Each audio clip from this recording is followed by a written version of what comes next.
Once upon a time, there was a world without the internet. It was pretty boring.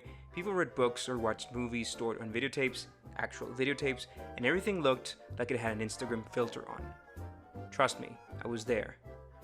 So one day, God created the internet. Well, not really God, but some scientists at a lab in Switzerland called CERN who spent most of their time playing God, creating new tiny universes.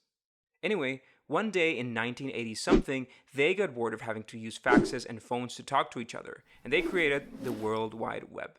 And here's how it works. Let's start with the stuff that you're familiar with, this video. If you're watching it on YouTube, we'll assume that you have a phone or a laptop. This video is a file stored in a computer in a huge warehouse that is owned by YouTube, that is owned by Google, that is owned by Alphabet. By watching this video, you are quite literally playing that file from that computer. But how can you do it? So your phone is receiving the pictures, the data for this video from your phone carrier, with waves that travel through the air from your nearest cell phone tower. That tower is connected to your carrier's headquarters. Hundreds and thousands of cell phone towers end up connected here, which makes your phone carrier an internet service provider. These guys are like the gatekeepers of the internet, which is, in the end, a bunch of cables hooked up together. Imagine there's this thick, fat cable going around the world. There are plenty, thousands of them, all over the world, and they're buried underground and under the sea.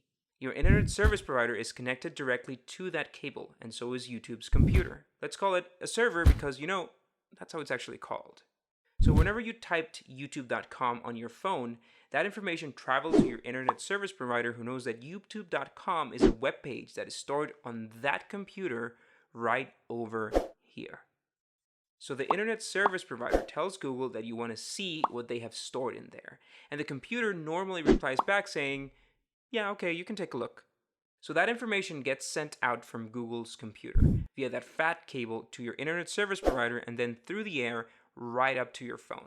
Now, let's dig a little deeper. There are literally millions and millions and millions of phones and computers that want to play YouTube videos at the same time. So how can a computer play that video on everyone's device? Well, it can't. Alphabet, who owns Google, who owns YouTube, actually has thousands of servers hooked up together to make up for all the traffic they get.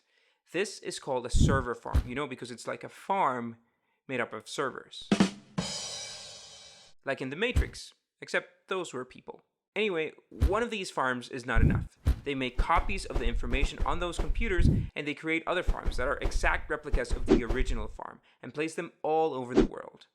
So that information doesn't need to travel that far because, sometimes the speed of light isn't fast enough. Having multiple farms is also useful in case a server dies. Imagine what would happen if YouTube was down for one day. What do you think would happen? Let us know in the comments. Click on that subscribe button, click on that bell button, and we'll see you next week with a new video. Stay fresh.